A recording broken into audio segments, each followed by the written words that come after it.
को सब समझाया। सुमंत्र मंत्री की पत्नी और अरुंधति माता और चतुर सयानी स्त्रियां सब समझाया। दुख का अंबार बताया कि वन में कितना भयानक दुख होगा। तुम यहीं रह कर के सास ससुर और सबकी सेवा करो। लेकिन सीता जी के उनके बचनों कोई उत्तर नहीं दिया, संकोच बस कुछ नहीं बोल रही हैं। ये सब कैकेयी ने सुना, आवेश पूर्वक उठ करके अंदर गई और मुनियों जैसा वस्त्र उसी प्रकार का कंठी माला और बर्तन लेके आई, राम के सामने पटक दिया। बोला, जानते हो तुम्हारे पिताजी तुमसे बहुत प्रेम करते हैं और प्रेम में इतने व्याकुल हो गए हैं कि अपने मुख से कभी कुछ नहीं कहेंगे कि तुम जो है वन में जाओ, ये वस्त्र धारण करो और अति शीघ्र यहाँ से निकल लो। ऐसा कह करके वो बोली कि परलोक उनका नष्ट हो जाएगा, यहाँ भी नष्ट होगा, परलोक भी नष्ट हो जाएगा। ऐसा विचार करके तुम्हें जो ठीक लगे वैसा करो। कई पैर पटक करके चली गई। श्री रामचंद्र जी तो उनके बचनों को बोला, हाँ हमारा काम बन गया।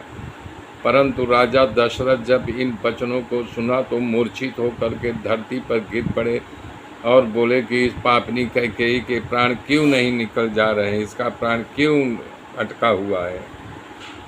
वन में हर एक प्रकार का साज समाज जो चीज़ वस्तु चाहिए सब ला करके वहाँ रख दिया था।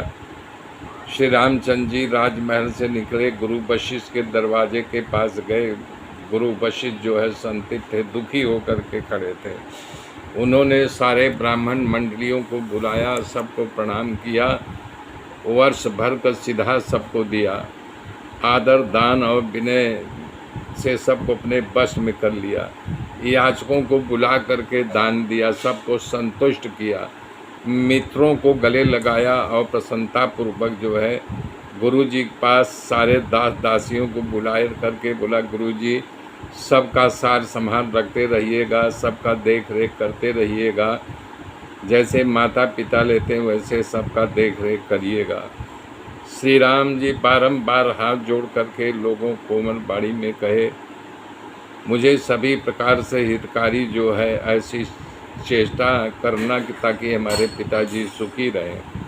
हे परम चतुर्पुरवासी सज्जनों, आप लोग ऐसा ही उपाय करना जिस प्रकार से हमारी माता जी हमारे विरह के दुख में व्याकुल न हो। इसी प्रकार श्री राम जी सबको समझाया। सब हर्षा करके गुरु जी के चरण कमल में नाथ झुका करके गणेश पार्वती और कैलाशपति महादेव जी का वंदन करके गुरु जी का आशीर्वाद लेकर के श्री रामचंद्र जी वहाँ से निकल पड़े। हे मित्रों, मेरे साथ जुड़े रहिए, आगे की गाथा फिर मैं कल जोड़ूंगा। तब तक के लिए जय श्री राम, जय श्री राम, जय श्री राम।